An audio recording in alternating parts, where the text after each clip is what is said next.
participating in some of the most critical pieces in our continent.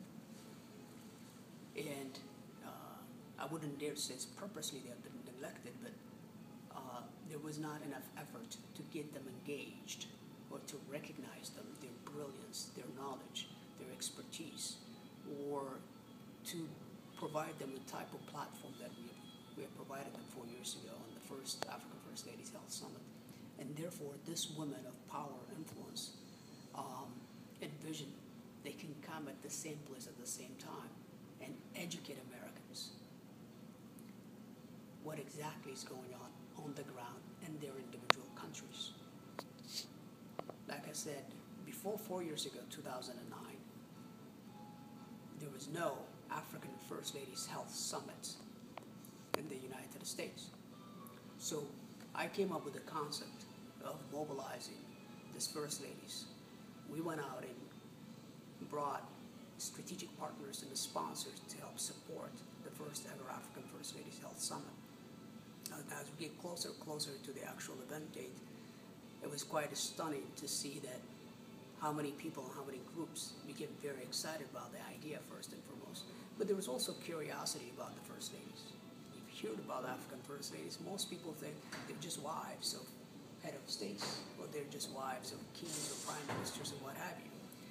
And so for us to be able to provide them with such strategic platform, and for this women, some of them are doctors, some of them are nurses, some of them are engineers, some of them are professors, for them to come and eloquently describe the situation on the ground and communicate with the strategic audience and the stakeholders of the continent what is the best way in solving the problem in their individual countries, hearing it directly from them, and for them to share their vision, short-term and long-term.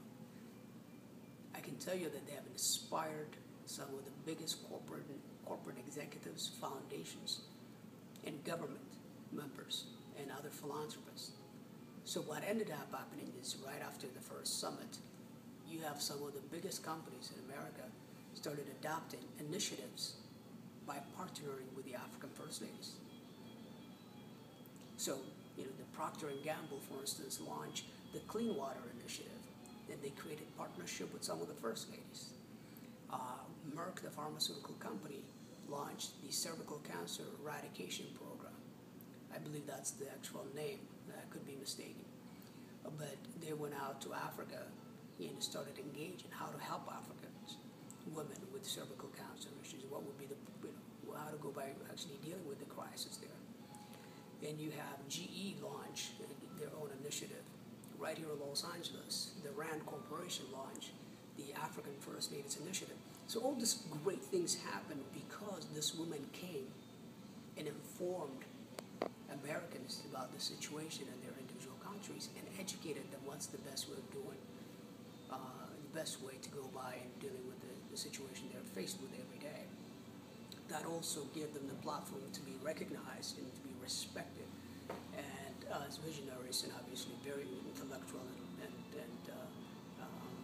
brilliant women in most cases. So we accomplished a lot. One is the strategic partnership was made, and two, now the African First Ladies are looked up differently than before 4 years ago, right? So now obviously you're here to participate on the second African First Ladies Health Summit. 4 years ago it was quite successful. We had 26 countries participated, about 17 First Ladies, and we had close to 1,000 people. So it was extremely successful. This time around, we wanted to make it a bit smaller, more intimate, and then of course you have seen the First Ladies and you have met them. And the purpose now is obviously this will be a series of events. This is the second African First Ladies Health Summit. It will be the third, the fourth, and the fifth, and it will continue that. But the idea now is to really highlight some of other issues from healthcare perspective. At this summit, they talked about the healthcare infrastructure, for instance, the lack of medical doctors, and the need for medical supplies and equipment, the need for a strategic partnership between African hospitals and hospitals in the USA, just like a sister hospital partnership program. right? And therefore, these hospitals can interact directly and assist each other in many ways. You know, it's one thing, you know, we're blessed to have a lot of resources here in the United States, but you'd be surprised that how much knowledge can be gained from African physicians and from African hospitals. So the American side doctors and institutions are learning greatly, in some cases discovering something they have not able to discover because of this kind of partnership.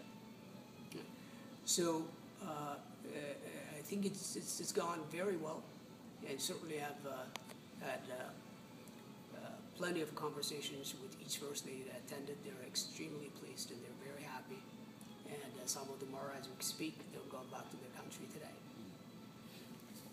How was the